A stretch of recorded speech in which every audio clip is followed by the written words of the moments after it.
You know, deep in the heart of Ukraine, there's this place. It feels like it's straight out of a science fiction movie. It's massive, it's gorgeous, but it's also really, really strange. A landscape so surreal, they've even nicknamed it Ukraine's Industrial Atlantis. But, the locals and the urban explorers, they have an even cooler name for it. The Excavator Graveyard. Just that name alone paints a picture, right? Something massive, totally abandoned, and just slowly being swallowed up by the earth. So what is this place? How on earth did it even come to be? That's the big question, and that's exactly what we're going to dive into right now. All right, let's get into it. Our story starts in the Kirovo-Hydrad region, right in central Ukraine. And the thing is, this isn't some natural wonder. Nope, this was man-made, and now nature's taking it back, creating this industrial Atlantis. Okay, so the difference between what this place was and what it is now is just staggering. I mean, for decades, this was a buzzing, roaring Soviet-era coal mine. Think constant noise, machinery, workers everywhere.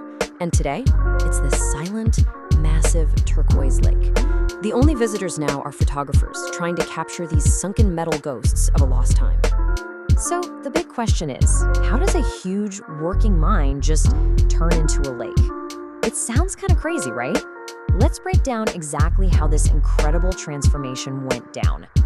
The story is actually pretty simple, but also really traumatic. So for years, this was a busy, active mine.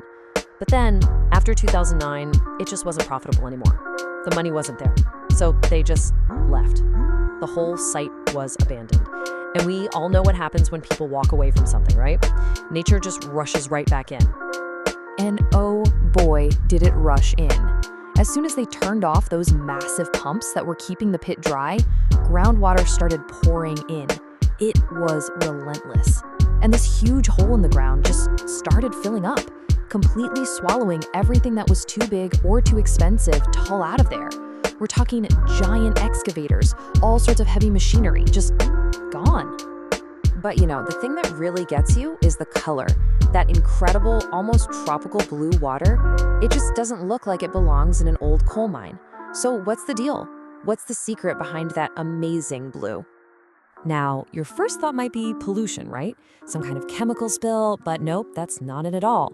That otherworldly turquoise, that kind of milky blue color, it's 100% natural.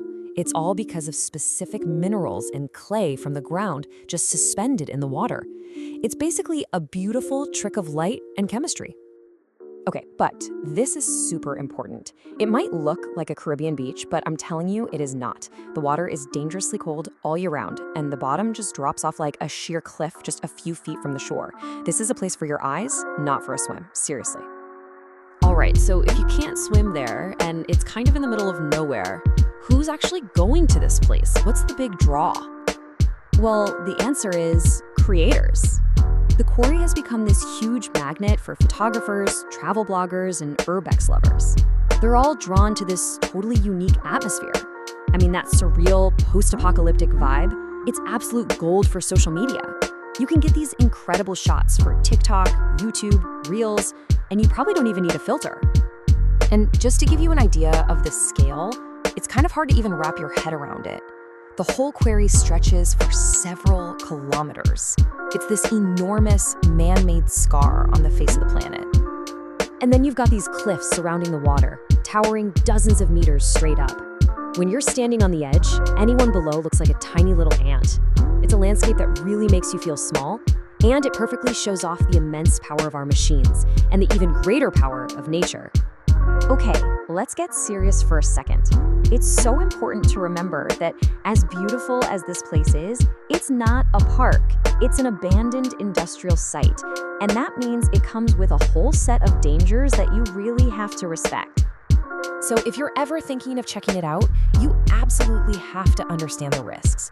The ground right near the edge, totally unstable. It could collapse.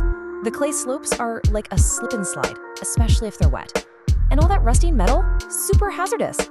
Honestly, the best advice is simple. Stay way back, enjoy the view from a safe spot, and for goodness sake, do not go by yourself. So when we look at the Morozovsky Quarry today, what are we really seeing? I mean, it's more than just a big hole filled with water, right?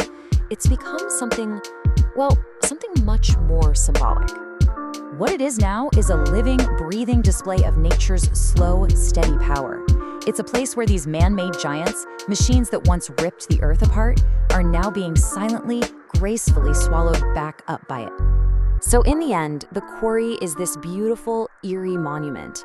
Yeah, it's a testament to a whole industrial era that's now gone, but I think more importantly, it's this living, breathing example of how nature can just absorb what we do, how it can take one of our deepest scars and transform it into something that's, well, strangely and hauntingly beautiful.